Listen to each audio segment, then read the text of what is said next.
অভয়ার বিচার চাই, সিবিআই হায় হায়।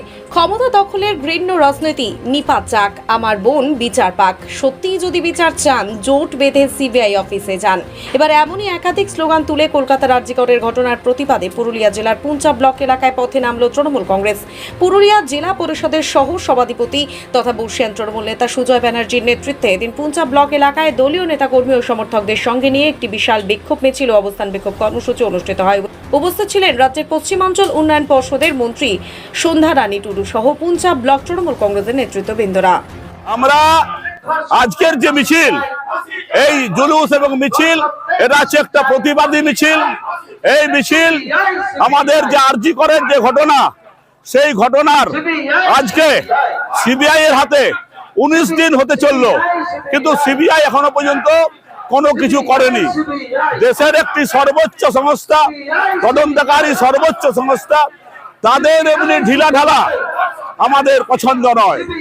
এনারা গতিশীল হন এবং বিগত বৎসরগুলোতে বিভিন্নভাবে পশ্চিম বাংলায় সিবিআই এর 29টা কেস পড়ে আছে, সেগুলোরও কোনো বিচার হয়নি।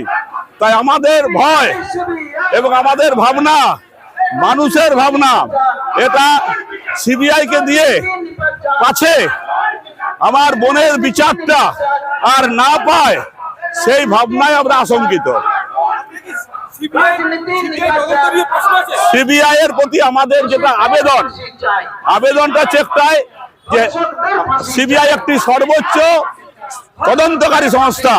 এই সর্বোচ্চ তদন্তকারী সংস্থা যদি আমাদেরকে যে কোনো ভাবে হোক এই ধর্ষকদের না ধরতে পারে, তাহলে কিসের সিবিআই, কি করছে ওরা? এইটাই হচ্ছে আজকের মানুষের দাবি।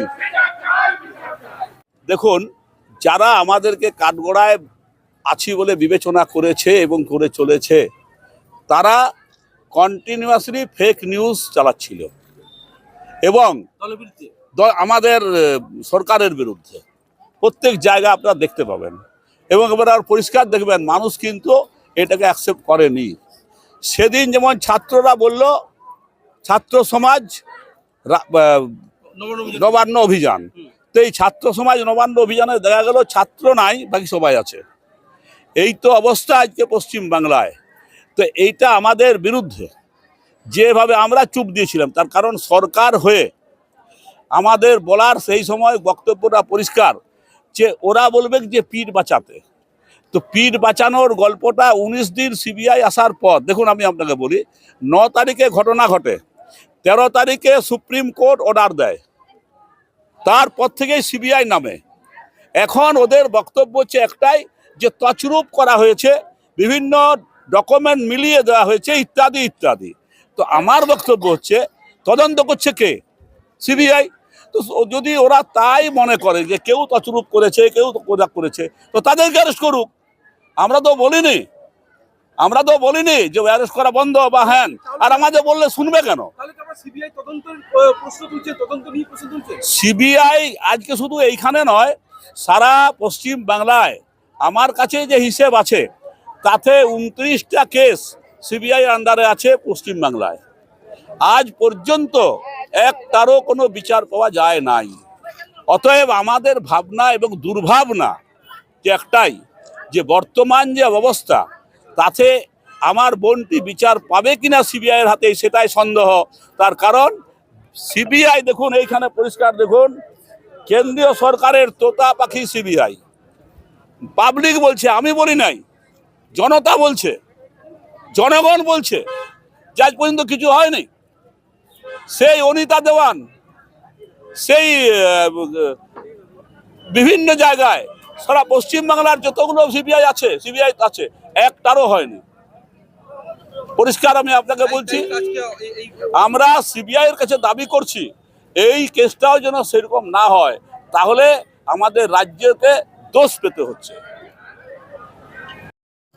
আজকে দেখুন, আরজিকর কাণ্ডে আমাদের মাননীয় মুখ্যমন্ত্রী মমতা বন্দ্যোপাধ্যায় উনি নিজে পথে নেমেছেন। আরজি কর কাণ্ডে যে ধর্ষণ কাণ্ড ঘটনা ঘটিয়েছে সেই দোষীদের শাস্তি হোক, কড়া শাস্তি হোক, এবং ফাঁসির দাবিতে উনি নিজে রাস্তায় নেমেছেন। তার জন্য আমরা সমস্ত দেশব্যাপী আমাদের রাজ্য জুড়ে, আমাদের প্রতিটি জেলায় জেলায়, ব্লকে ব্লকে আমরা প্রতিবাদ জানাচ্ছি যে দোষী হোক তাকে কড়া শাস্তি অর্থাৎ আমাদের ফাঁসি হোক, এবং দোষীদের তাড়াতাড়ি যে সিবিআই তদন্ত কিভাবে করছে, কি বা কেন এত দেরি হচ্ছে, সিবিআই তদন্ত তাড়াতাড়ি দ্রুত বিচার করে আমাদের যে শাস্তি পাক এবং ফাঁসি হোক। সিবিআই তদন্ত ঠিকঠাক করছে না? এখন ঠিকঠাক করছে, আমরা অনেক দিন টাইম লাগছে, আর কবে, আর কতদিন আমরা চাইছি? 19 দিন তো হয়েই গেল, আর কবে, কতদিন সময় লাগবে? তাড়াতাড়ি যাতে দ্রুত অবিলম্বে ফাঁসি দ্রুত ব্যবস্থা করতে হবে।